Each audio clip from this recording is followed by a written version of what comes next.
Tiene 14 años laborando en el Hospital Infantil de Tamaulipas y en el medio privado, y es maestro adscrito para la formación de residentes de pediatría del Hospital Infantil Tamaulipas. Vamos a brindarle un fuerte aplauso a la doctora.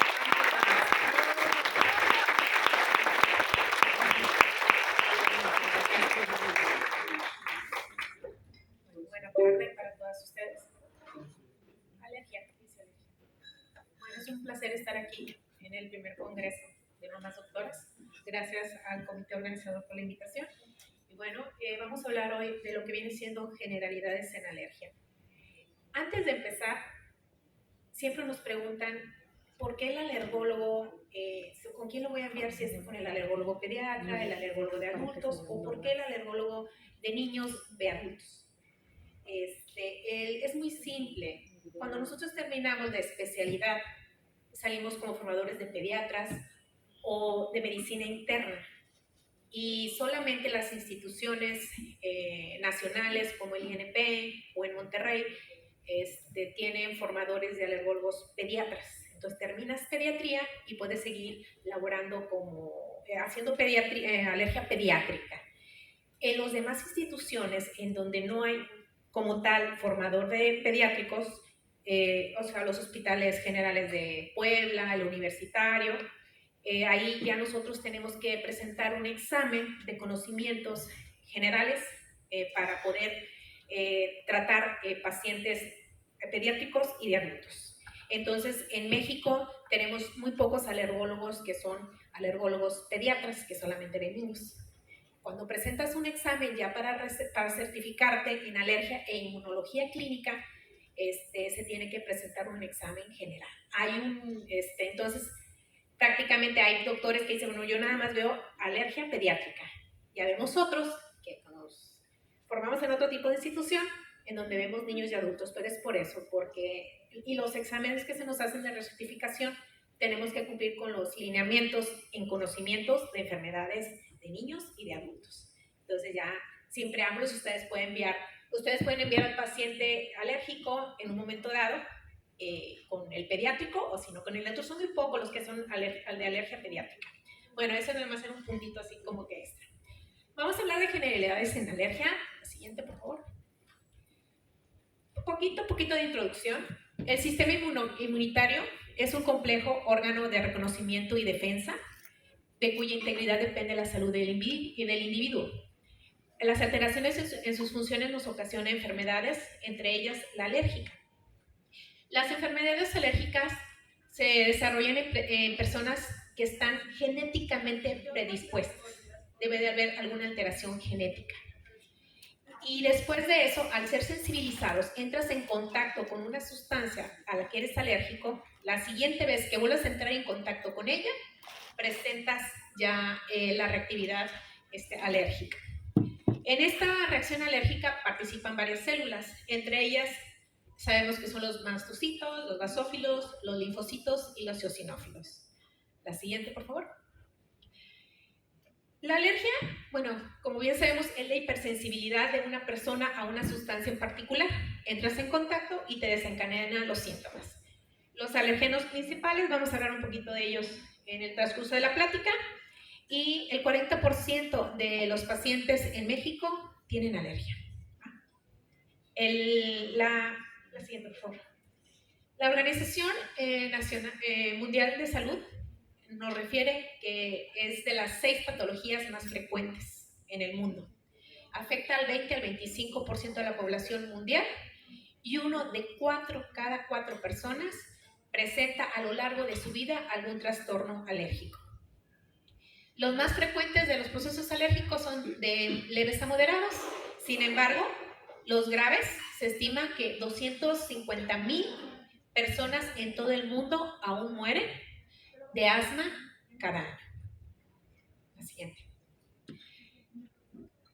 Vamos a hablar rápidamente de la terminología ahorita. Bueno, es que me hablan en el libro que atopia, que hipersensibilidad, que alergia. Bueno, o sea, ¿para dónde va?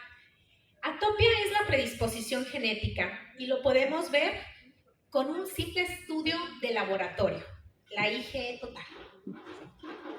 La sensibilización es la respuesta inmunológica aprendida y aprendida hacia un antígeno.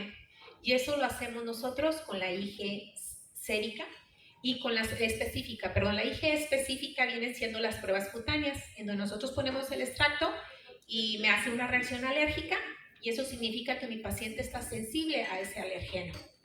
La hipersensibilidad es una respuesta inmunológica exagerada hacia un estímulo por la pérdida del mecanismo de acción.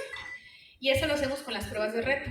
Por ejemplo, voy a retar a mi paciente porque es alérgico a tal alimento y voy a retar para ver si realmente si le hace reacción o a los medicamentos. En eso es en donde nos hacemos las pruebas de reto. Alergia como tal, pues es una enfermedad inflamatoria de hipersensibilidad mediada o no mediada por IgE. Hay dos tipos, entonces la de IgE y no IgE. Aquí en este caso vamos a hablar de las de mediadas por IgE, porque las no IgE vamos a entrar en otro mundo completamente diferente. Y aquí en la de la alergia, actualmente podemos hacerlo por clínica. ¿Sí? Con lo que el niño grita, signos y síntomas, y podemos ayudarnos posteriormente con la IgE total, la IgE específica y las diferentes pruebas de reto. Finalmente, la inflamación de TH2, que son la presencia de linfocitos TH2 específicos ante un antígeno o las células TH2 a respuesta de un estímulo inespecífico. Y aquí ya hablamos de biomarcadores. Los biomarcadores vienen siendo ya celulitas más específicas, interleucinas. Ya eso es como que más científico. La siguiente. Ahora sí, ¿cuáles son las alergias más comunes? La principal viene siendo la rinitis alérgica. Del 25 al 30% de la población tiene rinitis alérgica. De ahí viene el asma. El asma es del 18 al 20%. Ojo, todo paciente que tenga asma tiene la probabilidad de tener hasta el 90% de probabilidades de tener rinitis alérgica. Entonces, sí es importante que si mi paciente viene por asma, indagar un poco sobre sus síntomas respiratorios, porque si yo no le doy manejo para el área respiratoria, para su fosa nasal, ese paciente puede ser que siga o persista con su asma. Aquí no viene en la figura, pero de ahí le sigue la urticaria, que es de un 16 a un 18%. Luego viene la dermatitis atópica, en un 8%. Le sigue la alergia a alimentos, de un 2 a un 8%. Luego medicamentos y anafilaxia, que es muy poca, pero hay que tenerle miedo porque, bueno, tenemos datos de que las reacciones anafilácticas pueden llegar a que el paciente muera, y ya a este momento no debe de pasar esto de que se nos muera un paciente por una reacción anafiláctica. La siguiente, por favor. Los alérgenos más frecuentes. Los ácaros. Nosotros en el consultorio sabemos que son unos animalitos, unos escarabajitos que se alimentan de nuestra piel y los tenemos en grandes cantidades y son altamente resistentes. Nosotros pedimos, por ejemplo, un panel para hacer vacunas de alergia, y si yo pido para zacate un frasco, para ácaros voy a pedir 4, porque casi el 90% de mis pacientes son alérgicos al ácaro. Entonces es el que prácticamente le da de comer al alergólogo, ¿verdad? De ahí le siguen, sinceramente, sí. Entonces, de ahí le siguen después los pólenes, ahí entran los zacates, los árboles, las malezas, animales. Es el epitelio, lo que se descama del animalito, y en poca cantidad viene siendo la saliva en el perro y el gato, y en los conejos viene siendo la orina. Medicamentos. Los medicamentos, entre ellos los más frecuentes viene siendo el trimestoprim con sulfamethoxazol. La penicilina está sobrediagnosticada, ¿sí? O sea, en la edad temprana le hizo una reacción y ya lo tienen tachado, y mucho de eso está sobrediagnosticado. Y eso lo vamos a hablar posteriormente por las reacciones cruzadas que puede haber. Viene después las picaduras por insectos, la alergia alimentaria, que sí estamos viendo ya ahorita muchísimo más pacientes con alergia alimentaria, probablemente por los conservantes, la contaminación, etc. Y los hongos. La siguiente, ¿no? El cuadro clínico, yo creo que ya todos lo sabemos. Dentro de la rinitis, pues moco, congestión, estornudos, comezón, y a la exploración física encontramos hipertrofia de cornetes, y esos cornetes están pálidos. En el asma, hay que recordar que hay diferentes tipos de asma. Los síntomas son los mismos, sin embargo, que la diferencia con el alergólogo es que este asma es inducido por alergia. O sea, que el paciente tiene datos de dificultad respiratoria, sibilancias, etcétera, porque está acompañado de que la mamá dice, es que el niño pronostica el tiempo, o está lloviendo y al niño le dio la crisis, o nada más en esta época del año tiene crisis, o tiene el acceso de tos más en la mañana o en la noche. Entonces, ese asma, lo más seguro es que sea un asma alérgico.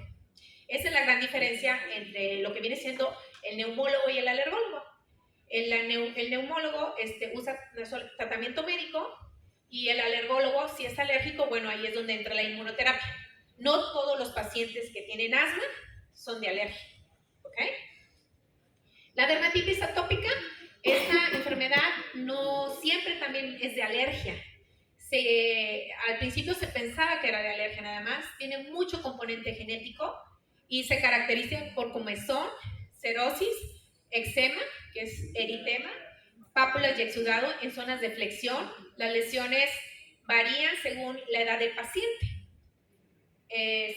La dermatitis atópica es una de las enfermedades que el alergólogo no nos gusta ver, porque son las de las más complicadas, a veces son las que un porcentaje tiene peor pronóstico.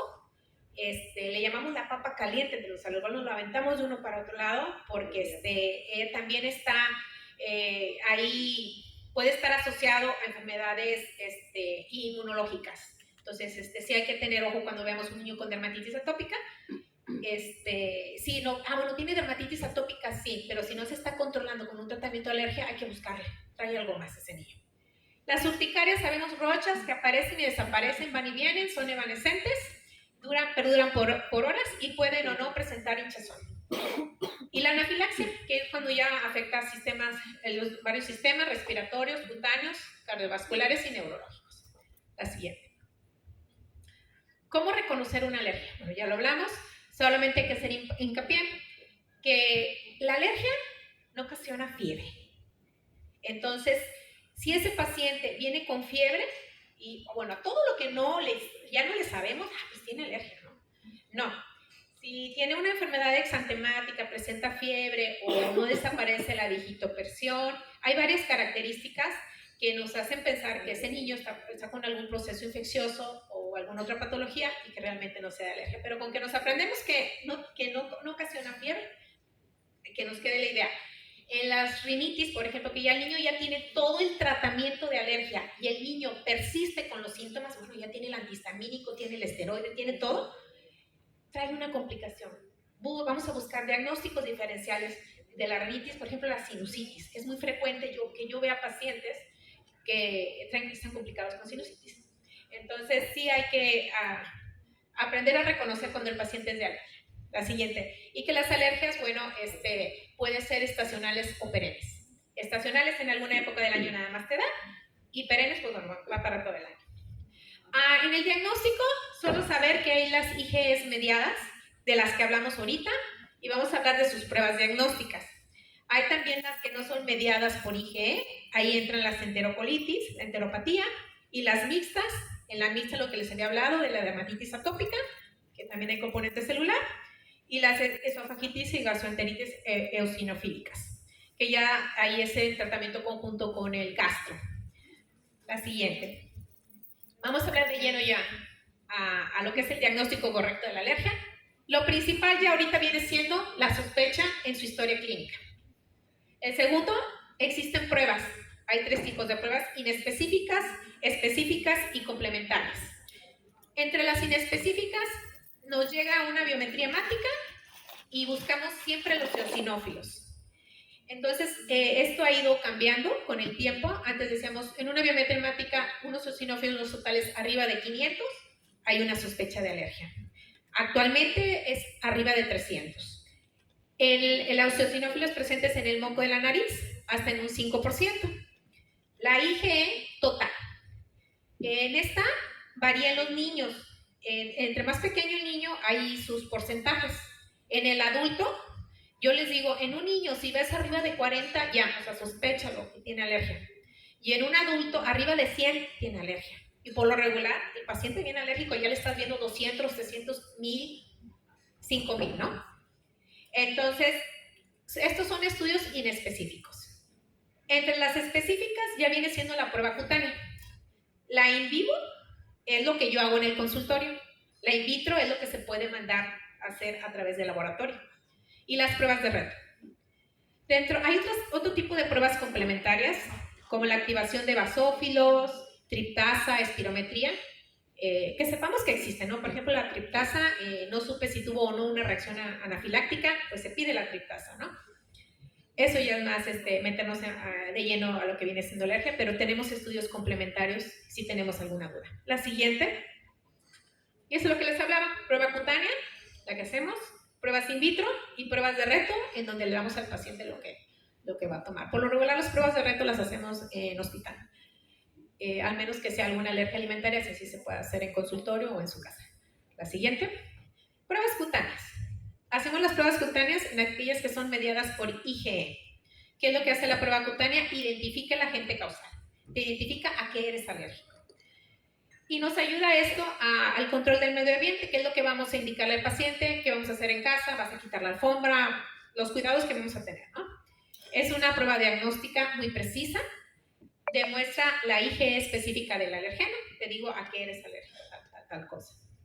Hay una correlación clínica, o sea, como haces la prueba, ahí hay una interacción con el paciente y, oye, pues saliste al ácaro, no, fíjese doctora que cuando entro con el polvo y demás, y bueno, entonces ya a veces el paciente es demasiado alérgico en la prueba cutánea que te sale a un montón de cosas de alergia, ahí entramos nosotros a seleccionar cuáles son los alergenos que vamos a tener en nuestra inmunoterapia, porque en las vacunas de alergia no podemos meter más de 6 extractos en una prueba, en una vacuna, porque si no, ya la vacuna se inactiva.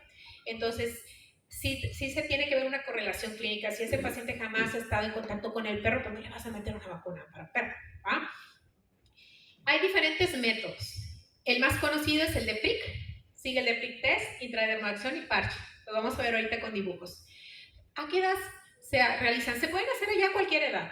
Sin embargo, tener en cuenta que menores de 2 años y mayores de 65 años, la sensibilidad puede ser menor.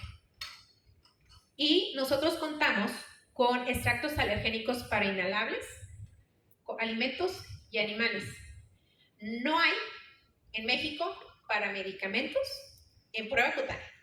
No hay para medicamentos, para conservantes y colorantes. Eso lo hacemos de manera en contacto como una prueba PRIC-to-PRIC. El extracto alergénico es el que yo uso en el consultorio, que le compro al proveedor, y ese extracto viene concentrado y ese es el que yo le pongo. Entonces, en esos no hay extracto como tal. Tenemos que conseguir el producto y hacerlo directamente con el paciente. Y la inmunoterapia que hacemos es específica, se mete a la sustancia a la que está alérgico, ¿ok? Entonces, la siguiente. Las recomendaciones, bueno, que quitemos los antihistamínicos por obviedad, 5 días antes. Los antagonistas de leucotrienos. Hay ahorita discrepancia en esto, algunos dicen que sí los quitemos, otros que no lo quitemos. Mientras no se llegue a un acuerdo, son 10 días. El corticosteroide tópico sí se tiene que quitar 3 semanas antes. No dar ahí el tratamiento con anti-IgE más de 6 meses, o sea, se tiene que quitar 6 meses si no la prueba no te sale. Los antidepresivos tricíclicos, y no lo hacemos en mujeres embarazadas, en pacientes que tienen asma severo, dermografismo intenso, que te rascas y te inflama la piel, en quemaduras solares. Sí hay sus contraindicaciones para hacer la prueba. En un niño que viene con una dermatitis atópica severa y todo está inflamado, no le puedo hacer una prueba. Tengo que esperar a que se inactive un poquito. La siguiente. Estos son los tipos de pruebas. La de PRIC test es la que en el consultorio, ¿qué es lo que hacemos? Activamos al mastocito que se degranule y en donde salga la roncha, a eso está sensible. ¿Sí? Esto se hace con extractos alergénicos. Hay 2 tipos de extractos que tenemos, estandarizados y no estandarizados. Ya no se usan los estandarizados, pero sin embargo se venden en México. El estandarizado te dice cuánta cantidad le vas a poner en la prueba y en tu vacuna. Cuando estamos usando uno estandarizado, el paciente se desespera porque no hay una buena respuesta con los tratamientos. Entonces saltan de alergólogo, o porque no se me ha quitado la alergia, o porque yo sigo en un año de tratamiento y no hay respuesta, es que probablemente no estemos usando extractos estandarizados. Por obviedad, porque es más caro para el alergólogo comprarlo, pero es lo que deberíamos de hacer todos los alergólogos. En la prueba de prick to prick, esa es una variante de la de prick test. Esta se utiliza para los alimentos. ¿Qué pasa? El extracto estandarizado de alimentos, cuando uno lo procesa, el que lo elabora, ahí a recordar que tenemos proteínas que pueden ser lábiles con el calor. Por ejemplo, el plátano se pone negro, el aguacate. Entonces, hay algunas que son muy lábiles al calor. Entonces, al procesar el extracto y que nos mandan a nosotros el extracto, le hago la prueba para la manzana, y el niño, y los niños dicen, es que le doy la manzana y el niño se me hincha todo. Y le haces la prueba a la manzana y no sale a veces en el extracto estandarizado. Pues porque la proteína que tenía la manzana, a eso esa proteína no es alérgica, esa proteína se desintegró. Entonces nosotros nos tenemos que apoyar con esta prueba, y se hace con alimento en fresco. Solamente hacemos un pichazo en la piel, picamos el alimento y se le pone directamente en la piel. En este tipo de pruebas no podemos poner más de 15 alimentos porque podemos hacer reacciones anafilácticas. Antes era lo que se hacía antes, y ahorita vuelve a entrar en boga este tipo de pruebas. No nos gusta hacerlas porque tenemos que ver todos los alimentos, es muy tediosa, pero sinceramente en niños menores de 2 años es muy buena. La de intradermoreacción es la más vieja que hay, era la que hacíamos antes, que inyectábamos y que se hacía la papulita. Ya ahorita pues tiene muchas dificultades porque te puede causar reacciones anafilácticas y se usan más para reacciones de hipersensibilidad también. Y las pruebas de parche, que se utilizan más que todo en alergias alimentarias y en conservantes o colorantes. Las pruebas de parche se dejan pegados en la espaldita 2 días y luego se hacen las lecturas. Y son 3 días de lecturas y vamos viendo la reacción en la espalda, y según el número de pápulas es si sí o no es alérgico, ¿va? La siguiente, y aquí viene de una manera más clara. Esta es la de prick test, que la podemos hacer manual y la podemos hacer, algunos le dicen arañitas, sellitos, y lo que andamos buscando son este tipo de pápulas. Se llama la triada de Lewis, o sea, la pápula, el eritema y la comezón. La papulita con que me mida más de 3 milímetros ya es positiva. La que tenga ya deformidad con pseudópodos y el eritema es altamente alérgico. Antes lo dividíamos en cruces, ahora ya lo ponemos por números. Esta es la de prick to prick, esta es la intradérmica, y allá viene la de parche. Ahí están las lesiones, cómo se hace el circular. Esos son los 4 tipos de pruebas que podemos hacer en el consultorio. ¿Cuáles van a elegir ustedes?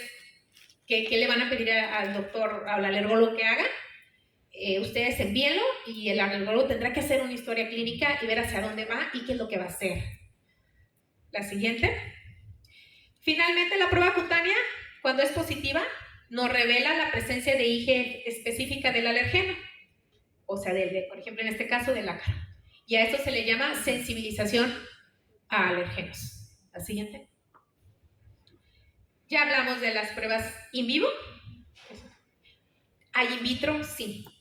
Tenemos antes se encontraba el RAS, que es una de radioinmunoluminiscencia, que se pasaba en un aparato, sin embargo, ya está en desuso.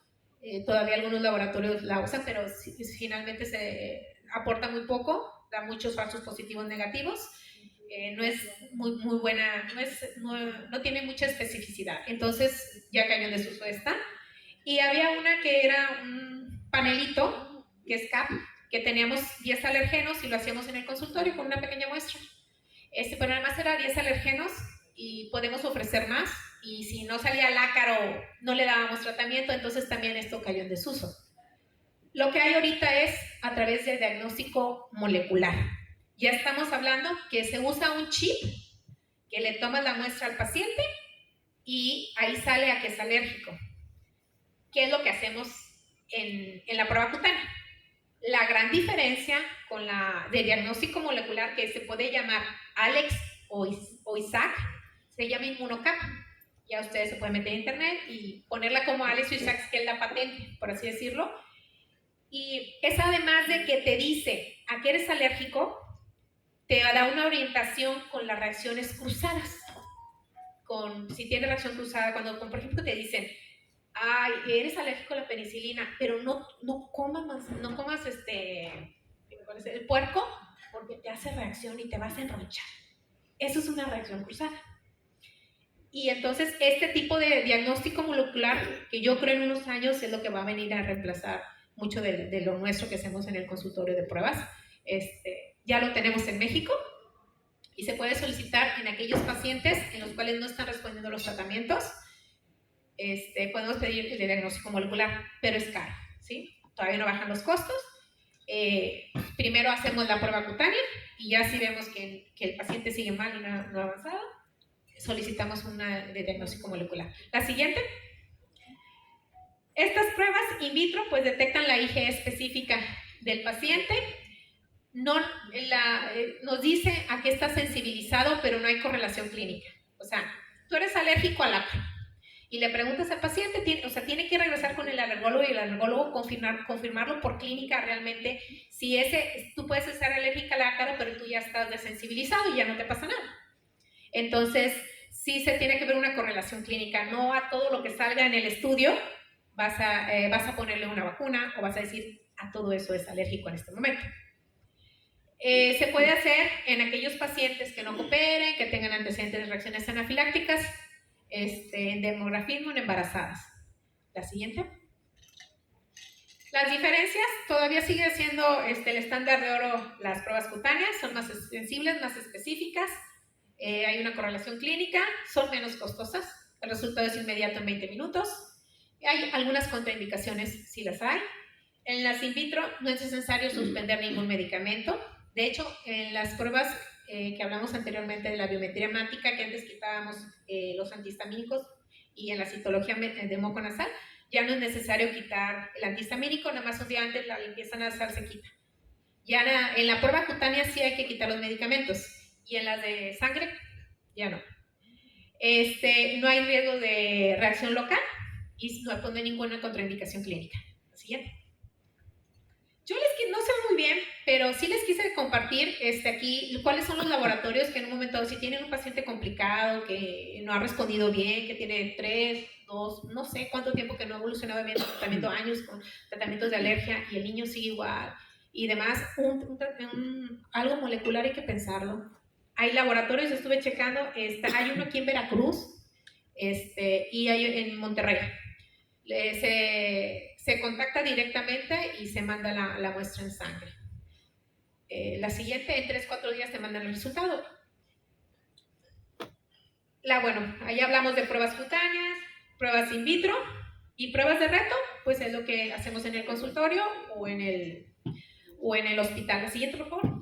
Las pruebas de reto, pues nada más provocamos, ¿no? Le damos el medicamento o el alimento y vemos qué reacciones tiene. Además que sí hay que tomar en cuenta si ese paciente tiene antecedentes de reacciones anafilácticas o tiene antecedente de un Steven Johnson por algún medicamento, pues ya vas a valorar tú si le haces una prueba de reto al medicamento, pero si ya te está diciendo que te hizo reacción anafiláctica a tal antibiótico, pues ese antibiótico vamos a eliminarlo y vamos a darle opciones y se hacen pruebas mejor para darle opciones de otros medicamentos y no al que ya le está haciendo una reacción anafiláctica.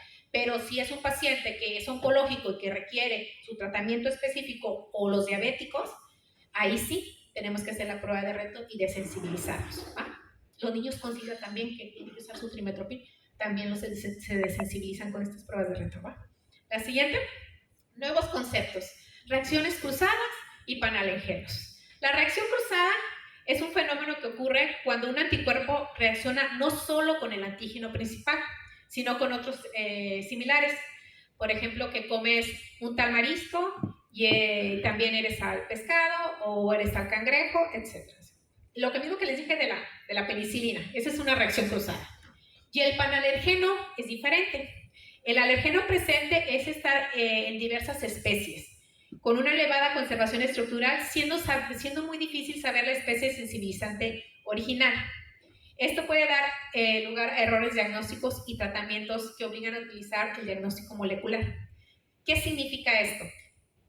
Yo soy alérgica al álamo, el árbol que suelta la pelusa, y resulta que el álamo está compuesto por 8 componentes que pueden ocasionar alergia. Y de esos 8 componentes hay 2 que me hacen alergia, pero los otros 6 no me pasa nada. Pero de esos 6, esa proteína que ya le estamos poniendo nombres, la siguiente, esa proteína va y me hace reacción, o esa proteína la tiene ¿cómo se llama? La zanahoria, el mango, la manzana, y eso es un palanergeno. O sea, el álamo es un palanergeno y se encuentra en un mundo de alimentos. Entonces, si yo sé que soy alérgico al abedul, como alergólogo, le tengo que decir a mi paciente, ya no puedes en un momento dado comer esto, o revisar bien mi prueba cutánea de alimentos, porque en los alimentos no hay vacuna, se tiene que quitar el alimento y solamente hay para los inhalables. Entonces, una manera muy didáctica es, por ejemplo, aquí tengo ácaros, frutas y frutos secos. Yo soy alérgico específicamente a de coloración, pero sin embargo, el ácaro, la fruta y el fruto seco tienen una reactividad cruzada. Entonces, yo soy alérgica al ácaro, y si acá salía alguna fruta que tenga la misma componente, tengo que quitarlo. Entonces, ¿por qué mi paciente no mejora? Se nos están pasando las reactividades cruzadas. Entonces, ahorita eso está así como que en alergia es lo último. ¿Sabes qué? Ponte a estudiar, métete a internet, ya salen ahí las tablas. Y entonces lo que les explicaba, por ejemplo, el ácaro hace reacción cruzada con los camarones. Entonces, hay que hacerle una probita para el camarón o hacer definitivamente una prueba completa de alergia, tanto de inhalables como de alimentos. Ay, pobrecito, nada más le hago de inhalables porque él nada más es respiratorio. No, hay que hacer una prueba completa. ¿Ok? La siguiente. Aquí vienen las proteínas, no lo vamos a ver todo, las proteínas de los alimentos que nos hacen reactividad cruzada. La viene siendo la proteína PR10, las de proteínas transportadoras de lípidos, la lipocarina, la albúmina, la tropomiosina. Algunas de estas son solubles, algunas termoestables, otras se degradan. Pero si vamos a poner un ejemplo, la albúmina sérica, sabemos que son de origen animal y se encuentran en fluidos biológicos como en la leche, la carne de huevo, huevo y pollo. ¿Qué pasa? La albúmina sérica hace reacciones cruzadas con el gato y el perro. Todos en casa, o tenemos gato o tenemos perro. Esa es una verdad. Y también gato y cerdo. Entonces, sí hay que especificar al paciente los cuidados que debe tener si es alérgico a la leche. La siguiente. Ahora sí, esto es lo que cambió en la alergia los últimos años. Aquí viene la reactividad cruzada y un solo ejemplo. O sea, la leche, tienes esas 4 proteínas que te dan lata y esa número 6 tiene reactividad cruzada con el gato, con el perro y con el caballo. Entonces, con que se nos quede eso que tenemos, y entonces así en todos. Ya se empieza a complicar, ahorita ya en alergia ya no nada más es dar una vacuna, no nada más es de la vacuna y el medicamento, hay que empezar, eso tiene que ir más allá. La siguiente. Los alimentos, sabemos bien cuáles son los alimentos que más alergia nos dan. No le des fresa, no le des puerco, no le des leche, huevo, trigo. Pero no se nos pueden pasar las frutas. Las frutas. Las principales, los primeros 5 de arriba son altamente alérgicos. Plátano, aguacate, papaya, nuez y kiwi. Y ahí le siguen los demás. Ya hay unos consensos, unos libros de alergias alimentarias, tanto molecular, que los pueden bajar de internet, y viene bien bonito todas las tablas. Si gustan, después se los comparto. ¿Eh? Y, por ejemplo, los que le hablaba de las ¿cómo se llama? De las reacciones cruzadas, el ambrosía, que son como los cadillos, con el melón y el plátano. Y así vienen las tablitas. Bueno, me dijeron que soy alérgica a esto, pero el alergólogo no me dijo a qué hago reacción cruzada. Yo pongo en internet a qué hace reacción cruzada el ácaro. Y ahí te viene la tablita. Ahí viene. La siguiente.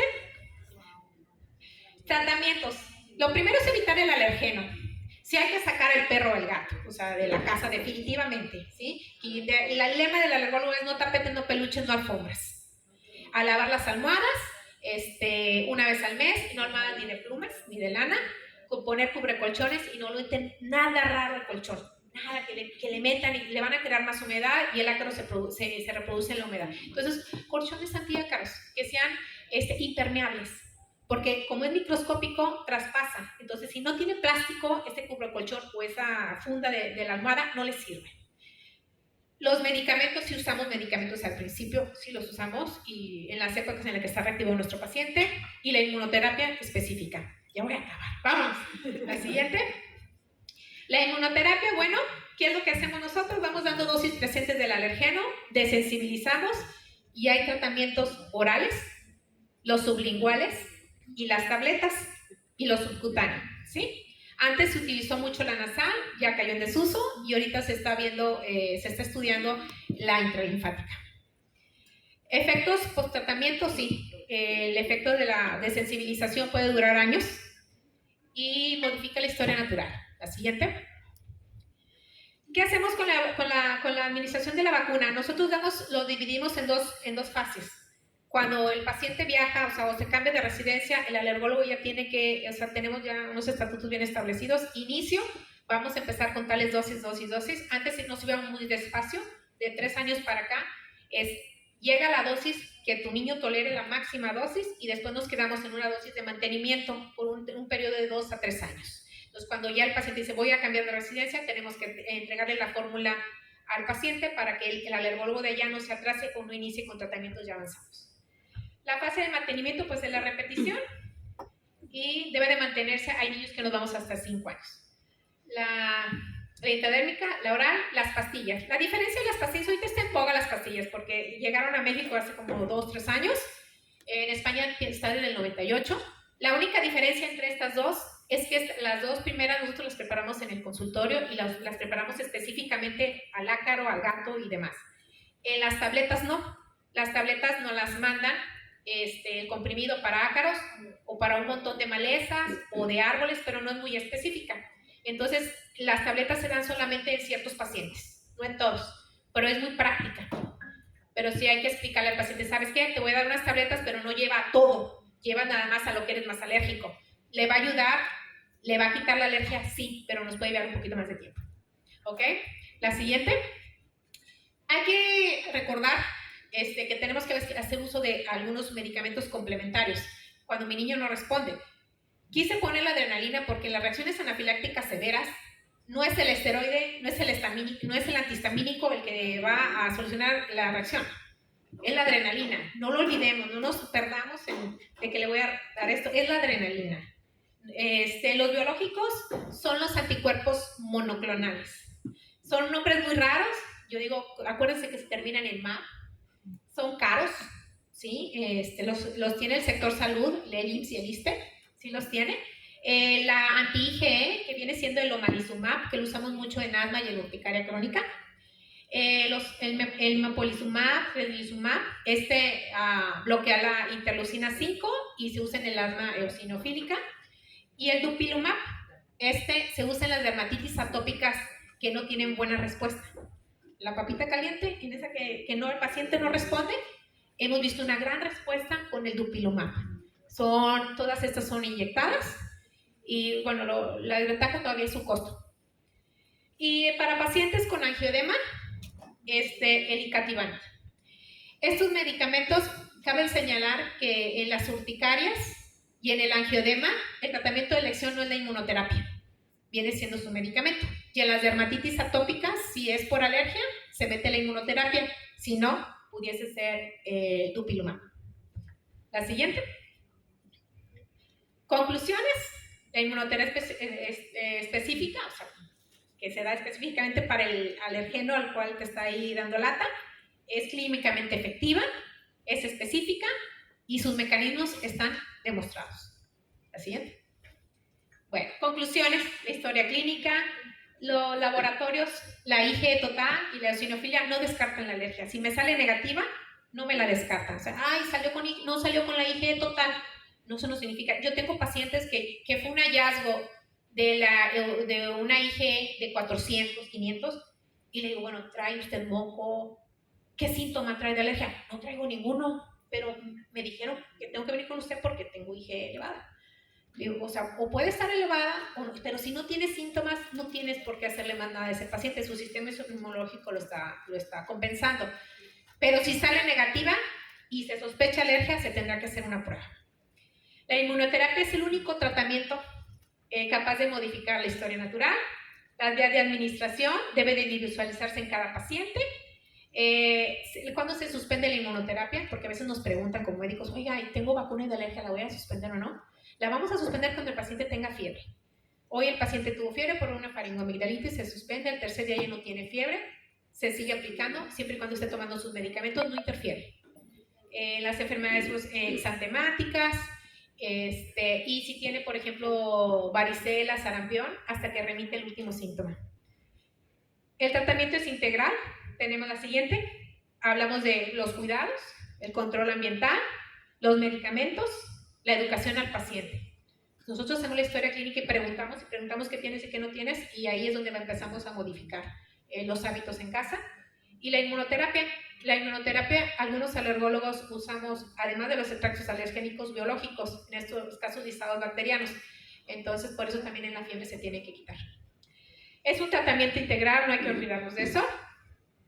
La siguiente. Y creo que eso es todo. Muchas gracias.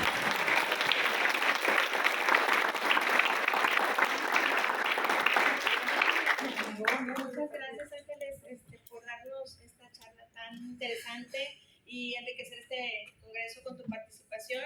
Te vamos a dar un reconocimiento y pues bueno, no sé si tengan una breve pregunta o dos. Adelante.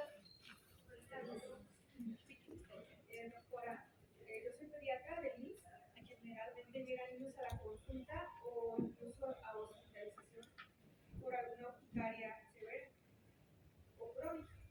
Y generalmente, bueno, lo que les digo es dieta hipoalergénica.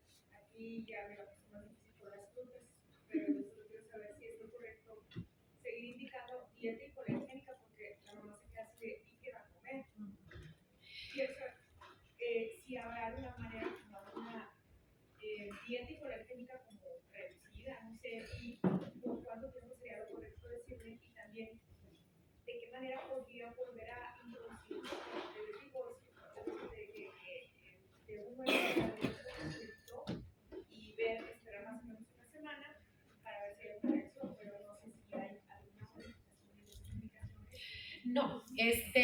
No hay una modificación como tal, o sea, yo nada más quería así como que abrirle la mente de que, ¿saben qué? Hay la actividad cruzada, pero el tratamiento sigue siendo el mismo, o sea, podemos indagar un poco, por ejemplo, en las urticarias, el tratamiento, como lo dije, no viene siendo las vacunas, es identificar al menos que entre en contacto con un árbol y algo le haya ocasionado la roncha.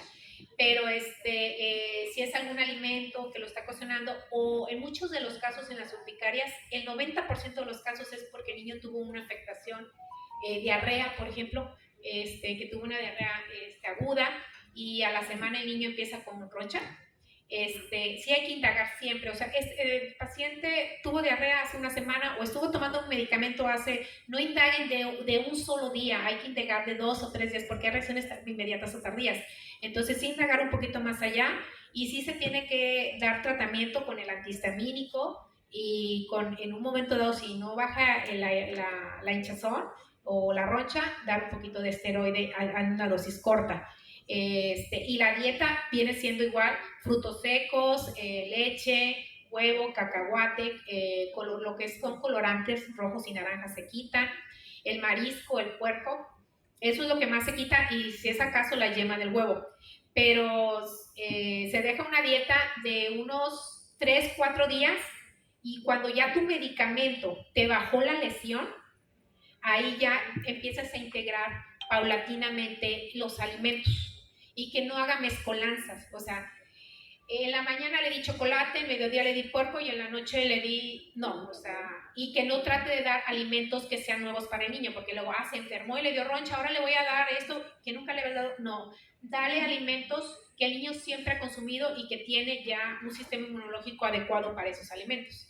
Pero el cuidado es el mismo. Las urticarias, cuando nosotros, por ejemplo, no nosotros, lo dicen los libros, en las urticarias, el 90% de las urticarias agudas se quitan solas. O sea, le doy tratamiento y el sistema inmunológico es capaz de producir la defensa contra lo que le hizo reacción o la diarreíta que tuvo,